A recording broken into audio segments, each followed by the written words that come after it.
ပညာရှိတဲ့ပုဂ္ဂိုလ်ဆိုတာကိုချမ်းသာဖို့အတွက်သူများကိုဒုက္ခပေးလိမ့်မရှိဘူးတော့သူများကိုဒုက္ခပေးတဲ့လူတွေကပညာမဲ့တဲ့လူတွေပဲပညာတကယ်ရှိတဲ့ပုဂ္ဂိုလ်ကမလုပ်ဘူးတဲ့နော်တော့လောကကြီးမှာယာတုဘလောက်ပဲကြီးကြီးပိုက်ဆံတွေဘလောက်ပဲချမ်းသာပညာမဲ့တဲ့ပုဂ္ဂိုလ်ကကိုယ့်အတွက်နဲ့သူများကိုဒုက္ခပေးတာများကြီးပဲခုခေတ်မှာဆိုရင်နော်အဲ့ဒါလို့ကိုယ့်အတွက်နဲ့ကိုချမ်းသာဖို့အတွက်နဲ့သူများကိုဒုက္ခပေးတဲ့လူတွေဟာပညာမဲ့တဲ့ပုဂ္ဂိုလ်တွေပေါ့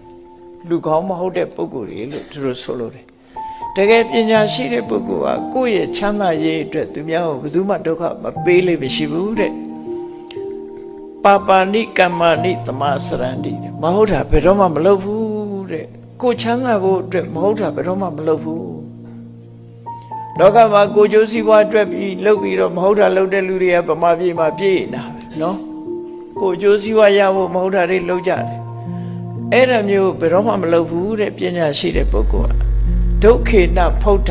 ခလိတာပိတန္တာမတော်တဲ့စယာရုဂုံသိစီစဉ်ဥစ္စာတွေထိခိုက်ပြီးမတော်တဲ့စဒုက္ခရောက်နေအောင်တောင်မှပဲဒီဒုက္ခကိုပဲချိန်မိတ်ပြီးတော့ခံတယ်တဲ့သန္တာစဒေါသနာသဟန္တိဓမ္မသူတို့ဟာလောဘကြောင့်လည်းပဲ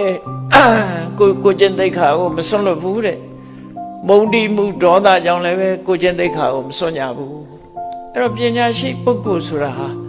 ဘယ်လိုအခက်ခဲနဲ့ကြုံမဟုတ်တာလုပ်ဖို့ဘယ်တော့မှမစင်စားဘူးလို့ဆိုလို့တယ်နော်